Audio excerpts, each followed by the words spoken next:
আমি এখানে এটা শুধু কিচ্ছা বলতেছি না, এটা বাস্তব ঘটনা, নবীর হাদিস, হাদিসের পাকের মধ্যে আসছে।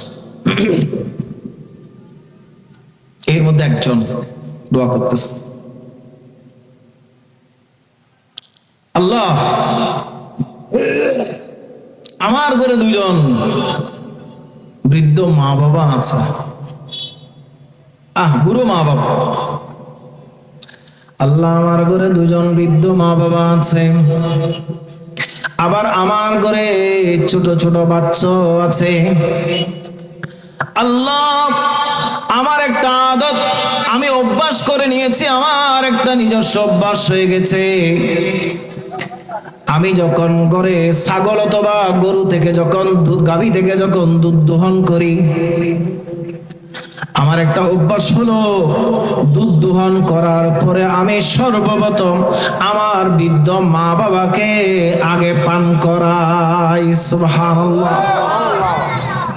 আল্লাহ আমি আমার মা বাবা, বৃদ্ধ মা বাবা, আগে তাদেরকে দুধ পান করাই।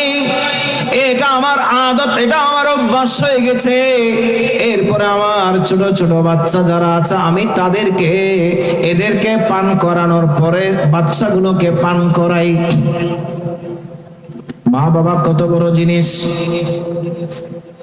আল্লাহ একদিন আমি আসতে একটু দেরি হয়ে গেছে, সন্ধ্যা হয়ে গেছে, দুধ দোহন করতে করতে আমার দেরি হয়ে গেছে।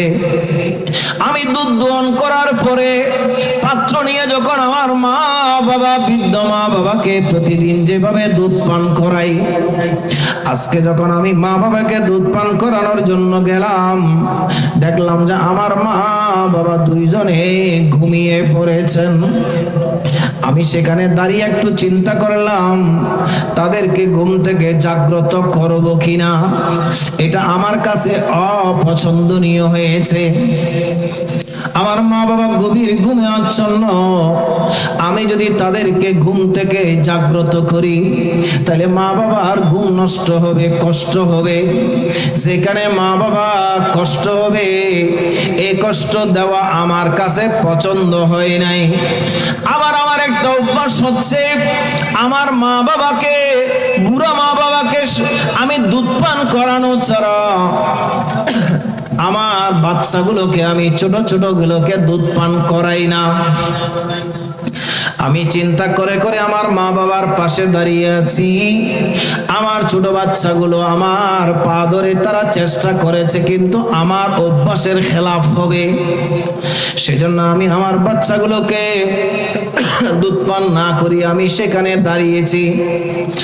এই দাঁড়ানোর মধ্যে হাতটা এমনকি সকাল হয়ে গেছে, মা বাবা ঘুম থেকে জাগ্রত হয় নাই। আমি তাদেরকে জাগ্রত করিয়ে দুধ পান করানোকে আমি পছন্দ করি নাই। আবার তাদেরকে খাওয়ানোর আগে বাচ্চাকে খাওয়ানোটাও আমার কাছে পছন্দ হয় নাই। আল্লাহ এভাবে সকাল হয়ে গেছে, মা বাবার খেদমতের জন্য দাঁড়িয়েছিলাম। আল্লাহ কাজটা যদি আমার দুনিয়ার কোনো উদ্দেশ্য ছিল না, আল্লাহ তুমি তো কোরআনের মধ্যে মা বাবার খেদমতের কথা বলেছো। আল্লাহ ওই মা বাবার, আমি আমার মা বাবার যে খেদমত করেছি এটা একমাত্র তোমার রেজামন্দির জন্য করেছি। আল্লাহ যদি এই কাজটা তোমার কাছে পছন্দ হয় তাহলে আমরা যে আটকা পড়েছি পাথরটাকে একটু সরিয়ে দিয়ে বাইরের একটু আলো বাতাস দেখার জন্য সুযোগ করে দাও। সুবহানাল্লাহ। ওই বান্দা এই দোয়া করার সাথে সাথে দেখা গেল আল্লাহ সাথে সাথে পাথরটাকে একটুখানি সরিয়ে দিয়েছেন। সুবহানাল্লাহ। আল্লাহ যে আছেন, বান্দার কথা যে শুনেন দুনিয়াতে, সেটা এই হাদিস দ্বারা প্রমাণিত হয়ে গেছে। বড় করে বলুন সুবহানাল্লাহ। আমরা কেউ আল্লাহকে দেখি না, আল্লাহকে দেখা যায় কিন্তু আল্লাহ শুনেন কিনা, আল্লাহ দেখেন কিনা, আল্লাহকে আমরা দেখি না, আল্লাহ কুদরতি ভাবে আমাদেরকে দেখেন কিনা, দেখেন যে সেটার প্রমাণ হচ্ছে এটা। না হয় উনি ফরিয়াদ করেছেন গর্তের ভিতর থেকে, কার কাছে? আল্লাহর কাছে। তো পাথরটাকে সেখানে তো অন্য কোনো আত্মীয় স্বজন যায় নাই, বাইরের কোনো মানুষ যায় নাই, অটোমেটিক পাথরটা সরে গেছে, সেটাই প্রমাণ হয়েছে। কাজটাও যেমন আল্লাহর দরবারে কবুল হয়েছে, আর আল্লাহও যে আছেন আল্লাহ সেটা প্রমাণ করে দিয়েছেন। বড় করে বলুন সুবহানাল্লাহ। এই জন্য বান্দা বিপদে পড়লে আল্লাহকে ডাকলে ডাকার মতো, ওই ইটার হইলে ফুটতো তখন আমি ফরিদ না জানি, ডাকার মতো ডাকলে খুদা কেমনে শুনে না। ইন সামনে হয়তো মুখস্থ গরম করবো, আমি দেখিস ওয়াজর মাঠ গরম করি বেলাই এই ফোন তো আলসি 1000 কেজি নাও নাইয়া হজ উজুরি বগ্য না তো না খরচ না গলা যে দূর আছি এনশো গিয়ে গিয়ে খাইতে খাইতে ভিতর ইন নাই ফরিদ না জানি। ডাকার মতো ডাকলে খুদা কেমনে শুনে না। আর তো জবান নাই যে আমাদের যে জবান, আমার আলা হযরত ইমামুল ইসকেবল মুহাব্বত শাহ আহমদ রেদা খান ফাজলে বেরলভী রাহমাতুল্লাহ আলাইহি, ওনার একটা সন্তান ছিল যাকে মুফতিহীন বলা হতো। উনি যখন জুমার দিন মসজিদ থেকে বের হতেন, লাইন ধরে মানুষ থাকতো, দাঁড়িয়ে থাকতো। উনি জিজ্ঞেস করতেন তোমারা হাজত কিয়া হে, কি জন্য এসেছো তুমি, কি জন্য এসেছো, তোমার কি চাহিদা? উনি যদি বলতেন হুজুর মাই শাদি শুদা মরদ হে লেকিন কোই औलाद नहीं, হুজুর আমি বিয়ে শাদী করেছি আমার কোনো সন্তান নাই, উনি সাথে সাথে বলতেন আল্লাহ ইসকো এক औलाद দে, আল্লাহ তুমি একটা তাকে সন্তান দাও, কারণ দেওয়ার মালিক কে? আরে বড় করে বলুন দেওয়ার মালিক কে? আল্লাহ চাইলে পারেন কিনা? দেখা যেত মুফতি হিন্দ জবান থেকে বের করতে দেরি নাই, ওই বান্দার জন্য আল্লাহর পক্ষ থেকে সন্তান আল্লাহ কবুল করে নিতেন। 1 বছর যেতে না যেতে তার সন্তান হয়ে যেত। বড় করে বলুন সুবহানাল্লাহ। আমরা সকাল থেকে সন্ধ্যা পর্যন্ত এই জবান দিয়ে কত মিথ্যা কথা বলি। হায় হায়, আল্লাহকে ডাকি না। আল্লাহর নেককার বুজুর্গ ওলি আল্লাহ বান্দা যারা আছেন, তারা এই জবান অযথা কথা বলেন না, তারা কথা বলেন আল্লাহর কথা বলেন, তারা কথা বলেন রাসূলুল্লাহর কথা বলেন, তারা কথা বলেন কোরআন সুন্নাহর কথা বলেন, তারা কথা বলেন তো আল্লাহর জিকির করেন। তাদের জবান জারি হয় দরুদ শরীফের মাধ্যমে, এই জবান জারি হয় আল্লাহর জিকিরের মাধ্যমে। বলেন সুবহানাল্লাহ। সেই বান্দা যখন আল্লাহকে ডাকেন তখন আল্লাহ সেই বান্দার ফরিয়াদকে ফেরত দেয় না, সেই বান্দার ফরিয়াদকে আল্লাহ কবুল করে নেন। সুবহানাল্লাহ। এটা প্রমাণ হয়ে গেছে। তাহলে একটা সন্তান যদি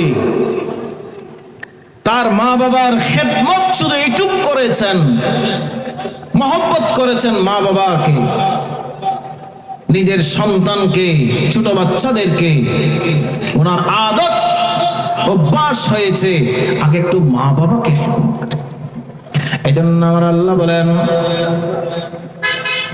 وَقَضَى رَبُّكَ أَلَّا تَعْبُدُوا إِلَّا إِيَّاهُ وَبِالْوَالِدَيْنِ إِحْسَانًا إِمَّا يَبْلُغَنَّ عِندَكَ الْكِبَرَ أَحَدُهُمَا أَوْ كِلَاهُمَا فَلَا تَقُل لَّهُمَا أُفٍّ وَلَا تَنْهَرْهُمَا وَقُل لَّهُمَا قَوْلًا كريما। বলুন সুবহানাল্লাহ। আমার আল্লাহ বলেন এ আমার বান্দারা শুনে রাখো, এই জগতের যত সন্তান আছো সমস্ত সন্তানদেরকে আমি বলতেছি ইম্মা ইয়াবলুগান্না ইনদাকাল কিবারা আহাদুহুমা, তোমাদের মা বাবা 2 জন অথবা 1 জন যখন বৃদ্ধ অবস্থায় উপনীত হয়, তারা যখন বুড়া হয়ে যায়, তারা যখন যুবক ছিল, তারা যখন তরুণ ছিল, তারা হাড়ভাঙ্গা খাটুনে দিয়ে পরিশ্রম করে ইনকাম করে করে নিয়ে এসে তোমাকে লালন পালন করেছে, তোমাকে বড় করেছে, সবকিছু এনে দিয়েছে। এখন যেহেতু তারা বৃদ্ধ হয়ে গেছে, অর্থাৎ সবকিছু চলে গেছে, ব্রেন ঠিক নাই, মস্তিষ্ক যথাযথ কাজ করে না, হাত বাহু শক্তি সবকিছু ক্ষয় হয়ে গেছে, আগের মতো তারা কাজ করতে পারে না, বৃদ্ধ হয়ে গেছে।